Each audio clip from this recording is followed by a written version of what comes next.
and welcome to the Springboard Hangouts with Comfort Ocran. As you know, the Springboard Hangouts is an initiative of the Springboard Roadshow Foundation in partnership with the Ghana Grows Program. The Ghana Grows Program was initiated by the MasterCard Foundation in partnership with the Springboard Roadshow Foundation. And what did we seek to do?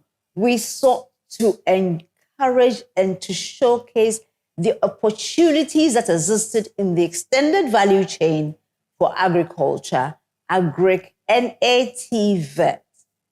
And one of the things we have found that every human being, we have at least 3 things in common. The first one is our time. Second is our need to sleep. But very importantly, we have to eat.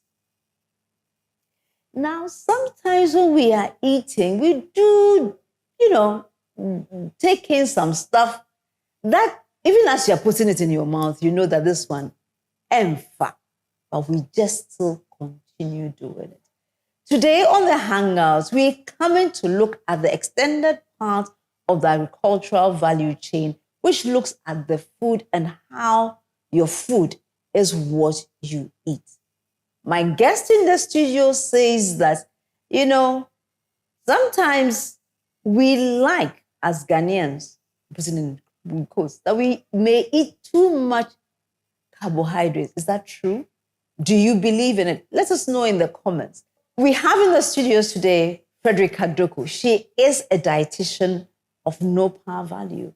And she strongly believes that you are what you eat. Do you agree? Kindly let us know in the comments below. We're going for a quick break. When we return, we'll find out the truth or otherwise of this assertion. We'll be right back.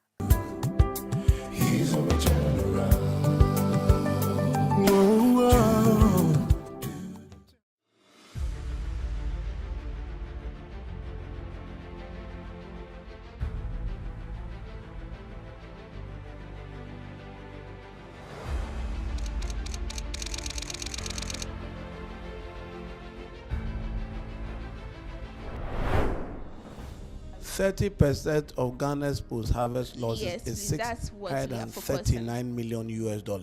Yes, please. And you are going to take your edible coating to go and chase that money. Yes. You also already tried the edible coating before. What have you coated in your own house? We coat a tomato. So currently, are you sure? We are trying to bring the lab to the farm. That's what we want. What would you do to get it to that place? That's the question. Yes. So now we are investing in field trials and then field demonstrations and education. So when we come to you, we train you more like you are even we are consulting for you, okay, so that you get to understand better waste management or better segregating, practices. Yes. Okay, so that's where you are coming from. Yes. This is a low class. So the low class like one, Guardian. I thought of Guardian. When That's those it. times that Yes. yes.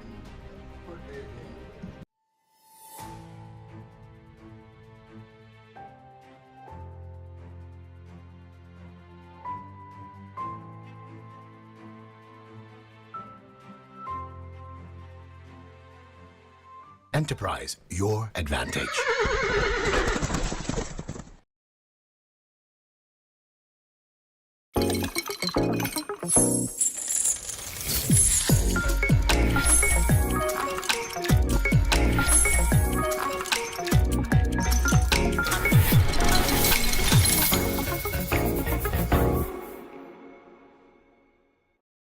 Welcome back to the studios, to the Springboard Hangout with Comfort Ocran. And today we're talking about food. We have Fredericka Doku. She is a dietitian. Most importantly, she loves playing with food. Fredericka, why? I would say that food is something that I'm passionate about. I am interested in how food leaves the farm, gets into our body, and what it does for the body, because nutrition is the building blocks of the body. Our being, right from you being an embryo, from fertilization till you become a baby and out of the world, it is food that makes you up. So I'm very fascinated about food and what nutrition does to the body and the humanity. Yeah. I see. So because you talk about right from the womb, I want to find out from you, where did you start from your interest in food? I think that my mother loves cooking a lot. And growing up, we used to say, eat this so that you can get energy. Eat this so that you not get mouth sores. And as little as I was, whenever she's cooking, she got me cooking models. Right. So whenever she's cooking, whatever food she's cooking, she give me small samples to cook it on my own, you know. And I had always wanted to be a health professional. Right. I wanted to be a doctor, right, but not a doctor with medicine, but right, with food. Right. Every time. So I remember when they used to do an advert with one of these, is it milk powder, Nido, when we were kids. I used to be so fascinated about the advert. I told my mommy, one day I'll be like the person who is speaking. You know, so right from childhood, I wanted to be a dietitian. I wanted to be a nutritionist. And that is what I have been. All my life, all I've done is food. So all you've done is food. Now tell me, sometimes we don't know exactly what types of food we ought to have. In the studio today, you are good enough to bring us some models that we could use to showcase the kind of foods that we must be interested in. So I first want us to lay the groundwork to say, okay, what must we be eating generally as people to be healthy? Then we'll now look at different nuances about food in our lives. Tell us, Fredericka, a normal Ghanaian, what kind of diet should a person be pursuing? Thank you very much. Right from the baseline, there should be a mindset. And you mentioned something that you are what you eat, which literally means that the food you eat becomes the building blocks of your body. Now, the food we eat affects key or influences key body processes like inflammation, immune system boosting, gene expression, and all that from science perspective. Now, as an ordinary Ghanaian, we have our way of living. We have our cultural foods. We eat here in Ghana. Every Ghanaian food that we have, until influence of Western diet, is healthy. Is how cooking methods are used, cooking preparations and cooking methods, and then how we eat them, the quantities, the portions, and even the types we are eating at what time and what you are doing with the food. And nutrition is not one size fits all. The general thing is that we should go for whole grains, which Ghana, we have a lot of whole grains. What kind of whole grains? Because presently millet, in my house, they're fantastic. Brown rice, we have fonio. These are indigenous whole grains. Now, everybody, if you ask whole grain, even a child will tell you rice. Right. Oh, that is all that they know. Right. You know, but we have corn. Millet, we have corn, which will give us the banku and all that. But we have millet. We have fonio. Yes. You know, we have other, grains that we can take. Then we have the pulses, the different types of beans. The red, the black-eyed, we have bambara beans and all that. We have peanuts also there. Then we have our fruits and our vegetables. Right. Widely spread. For me, I think and I see every day that we are more inclined towards the ultra-processed foods instead of our natural, real, whole, indigenous foods. So we are what we eat implies that if we should take another look at our diet, the whole nation will be well. Right now, we are sick. Your conclusion is interesting. So we should look at our whole grains again, look at our pulses, look at our fruits, and say, okay, we're going back to the basics. So we decide to go back to the basics. And we are now getting the right type. You also spoke about the right amount. Yes. What are the right amounts that we should be ordinarily working with? Thank you. So with the right amount of food, the rule is a balanced diet. But this balanced diet it's hinged on individual activities, individual nutrition requirement. Right. An adolescent's requirement will not be like your requirement. Right. Somebody who is very active, an athlete requirement will not be like my requirement because I am in the office and all that. An artisan, masonry, carpentry, the requirement is different from a banker or a corporate worker. So that is why we have a professional who assesses you and then pair your activity and your body requirements. This is the total energy you need for the day. And when we break them down, this is the amount that you need. For instance, for me, as a general adult, in my 30s, I'm not that active. Most of my work is sedentary. I do physical activities, but I'm not like the mason or the carpentry person or the laborer. Yeah. You know. So my meal intake or my total meal intake will not be like that of that person. For example, my calorie intake or my total body energy that I need in a day ranges from 2,000 to 1,008. Right. 1,008 to 2,000. This is per assessment, individual assessment. That is why every individual must see a nutritionist or a dietitian to help you know what your body requires. How long does that process take? Can we do it on set so you can use me as a model? It will take about 40 minutes. Because it will take about 40 minutes. Oh, yes. Come on. Oh, yes. Because I'll need to ask you certain questions. Right. Your diet history, your lifestyle, your work, when you sleep, when you wake up, when do you get home from work? Maybe I get home at 7. Yeah. You get home at 7. Is that the time that you're coming to eat? You know, and all that. So we'll put all those into perspective before I can give you what you are supposed to get. Now, for somebody who is a sedentary worker, you are sitting in the office all day. Yeah. And then you are consuming large portions of meal. So for example, if this is banku, you're in the office and you're consuming about 2 balls of this or 3 balls of it. You're getting a lot of energy, which is good, but what are you using it for? Okay. You're using it to sit. Right. Like the video editor who is watching us right now. Yes. He is just sitting behind the video. So with this one, you need to see a dietitian, but to help you know the exact amount, that will be good for you. But then we have a healthy eating model. Yeah. And then a national dietary approach. Right. Which states that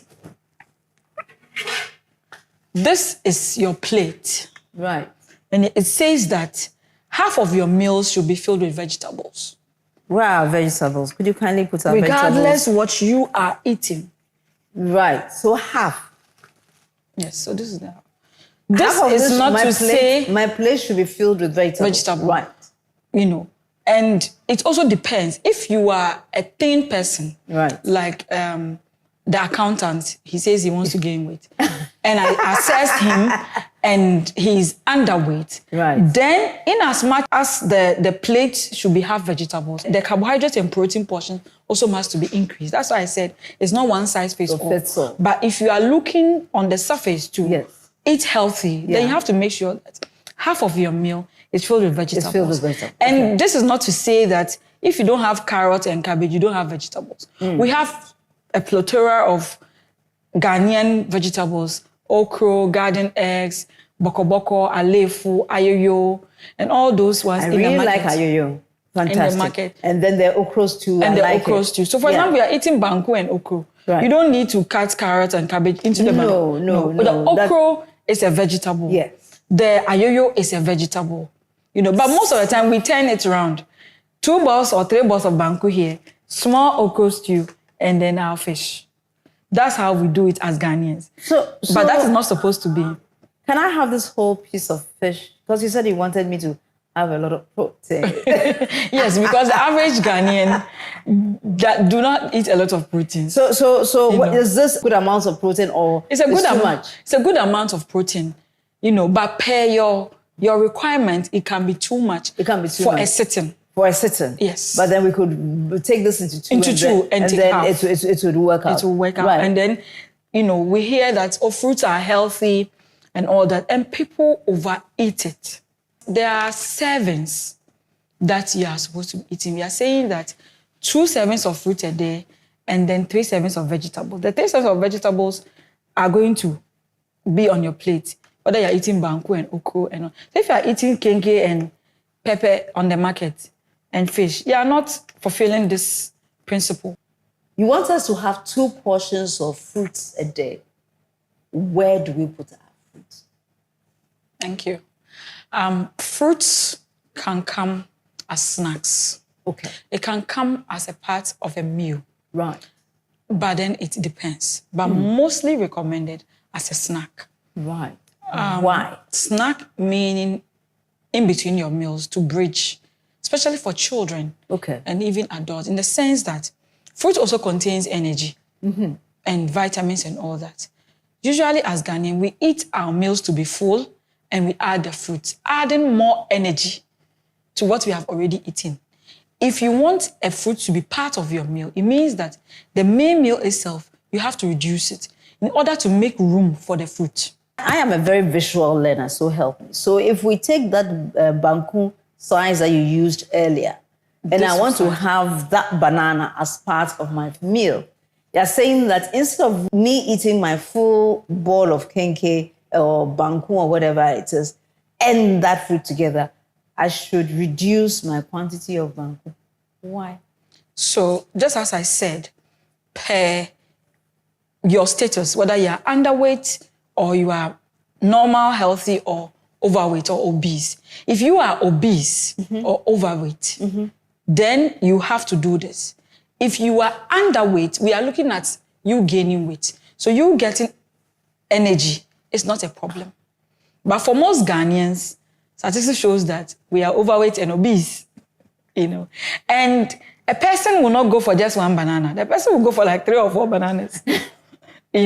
So we usually will use the term everything in moderation. Yeah. And so you cannot eat 2 bowls of banku whilst you are sitting in the office, and after that you add 3 bananas because we said you should eat fruits. Right. So everything that we are talking about, we do it in moderation. If I look at this watermelon, isn't this too much for 1 person? So this watermelon half. So that's why I said all the choices that we make, you can actually eat healthy foods and still gain weight or have an issue because of the how you are eating it, the dynamics that comes in. Okay. Yeah, but on a general surface, this is better than ultra-processed foods. Right. So we are saying that eat lots of fruits, eat lots of vegetables, nuts and seeds and all that. But when you come down onto what health status you want to be in, are you diabetic? Are you hypertensive? Are you having kidney condition or gut health? These foods, as a dietitian, we prevent or manage or even treat illness with foods. And so we will tweak it to meet your specific health goal. Right. And that is why I keep saying that it is not one size fits all. You need to be assessed by a dietitian and to give you the right information. But because we are used to eating in a certain way, whereby everything is in abundance in our minds, and so we buy even a biscuit, and there's a 7 size on the biscuit, but we will chew all. That is the Ghanaian, and this is a behavioral pattern that it needs to be changed. Okay, all right. So we promise to be of good behavior. It's not about promise. In fact, mental health is involved in nutrition and lifestyle change. Right. I've read somewhere that there are certain conditions that affect women that may be induced by the type of foods we eat. How true is it? And what, in that case, how do we then tweak our food styles, especially as women, to make sure that certain diseases we don't go that way?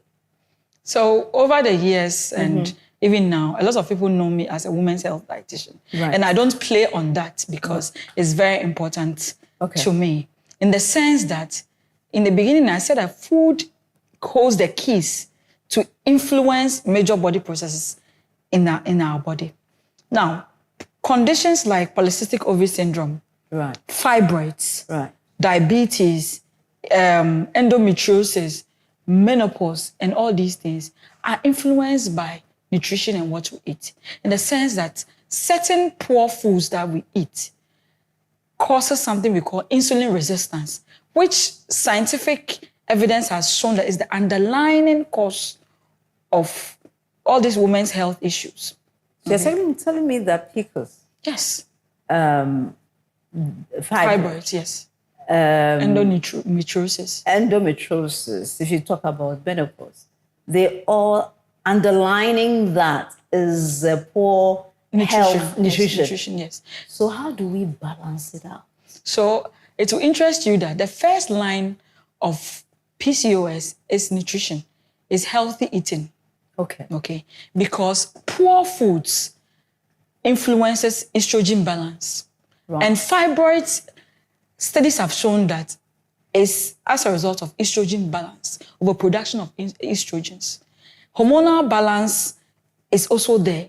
That is why when over the years, we see food as normal. But I've seen people who have changed their diet, and even the way they experience their menopause is different compared to their peers. What will help someone who is about approaching menopause have a better, better symptoms or not experience the symptoms at all? Reduce those drastically. Symptoms. So that's why I said whole foods. Cut out processed food entirely.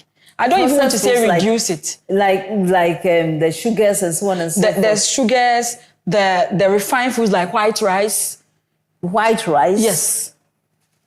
Charlie, they say we shouldn't eat rice. So you can eat rice. No, not white rice. We should not eat. You can eat rice. We have brown rice. Yes. Which is the natural rice. Processed foods like processed meats like sausages, processed chickens, and everything, processed tomatoes. Meanwhile, we have raw tomatoes. Most of our meals. So are you saying that even the canned tomatoes, the tin tomatoes that we have, we should cut it out of our meals? Do the natural, because if you check the ingredients, tomatoes will be like the 4th or the 5th ingredient on it. And if you want to know the originality of a food product, the first product should be the raw ingredient, the raw material. So you can't tell me this is chocolate drink and cocoa is about the 5th ingredient. No. Wow. So that indicates the quantities, the volumes per ingredient. Yes, and all these foods are linked to inflammation, are linked to excess estrogens, excess insulin or insulin resistance, increase in sugars and all that. Polycystic ovary syndromes is basically excess insulin resistance in your ovaries. And when they change their diet, they see significant improvement. I've handled over 3,000 women who have gone through this. And just a change of lifestyle, within 2-3 weeks, they even start changing. Those who are not sleeping are sleeping better. Tell me more. Those who are not menstruating start menstruating. Those who have acne, it starts going down and skin starts glowing, So there are a lot of things. There's dairy. People have stopped. Generally, they haven't seen any dietitian, but they have restricted themselves of certain foods. When you do that, you become you're at risk of deficiencies. All these things come into play. Presently we have a lot of information on social media. Yes. Which some of it true, some of it false. One of the diets that I have seen recently is an anti-inflammatory diet. Yes. In Ghana, how easy is it to go along with such a diet? And what do we need to work with to help us do that?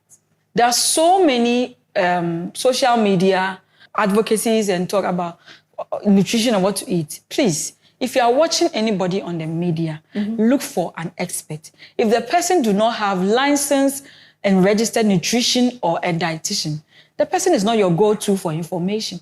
A health coach is not a dietitian. It's not an authority in that space. Now, there are trending diets. There are diet fads.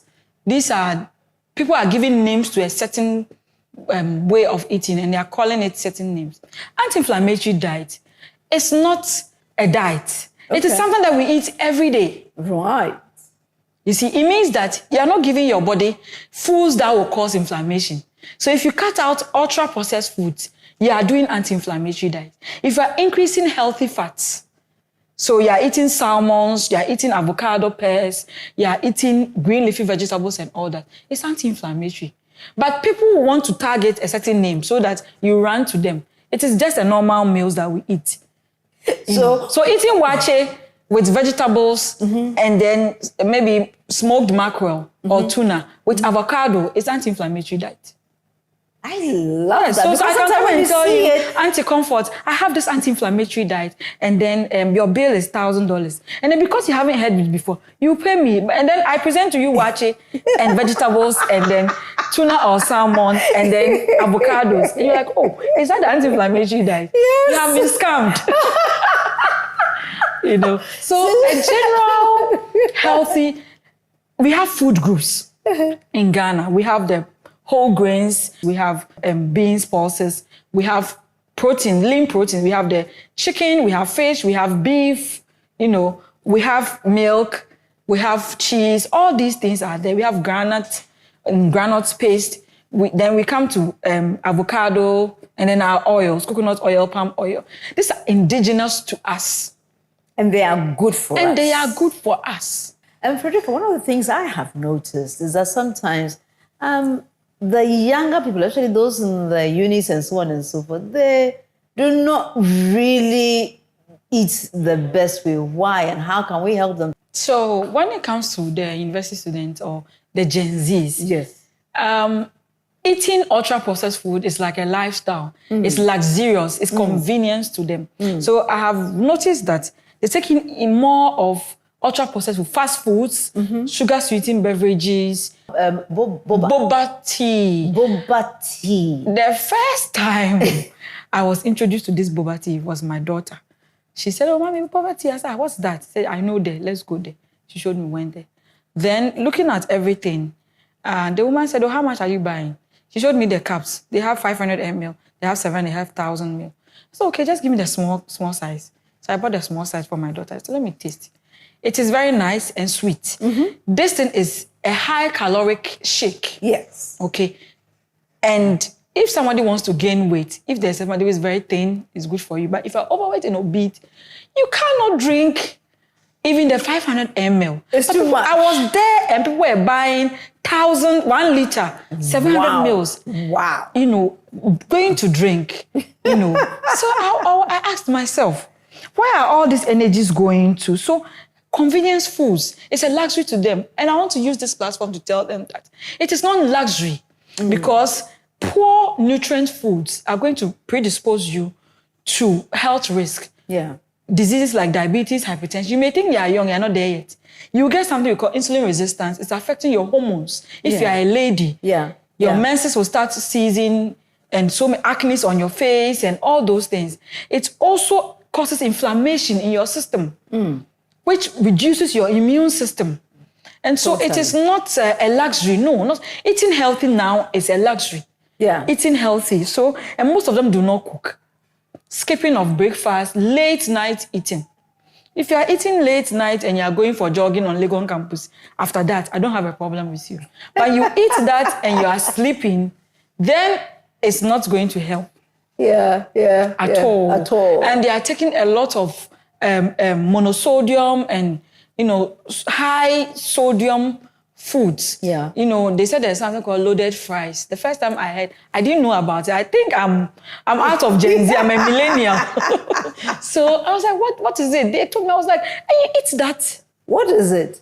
They said it's fries with, you know, sausages and protein like chicken. And they have mayonnaise, ketchup with cheese on it. Wow. And that's So a you lot have of the energy. processed food, you have oils, some which may have been used for 100 fries.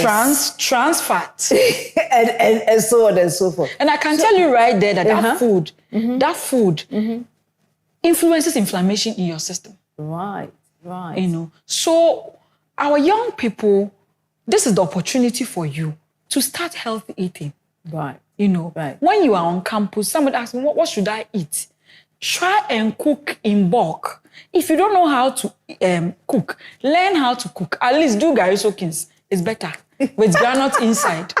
You are telling me that gari soakings has more nutrition value than the loaded fries. I'm telling you. What are 2 or 3 messages you would like to leave with our guests today?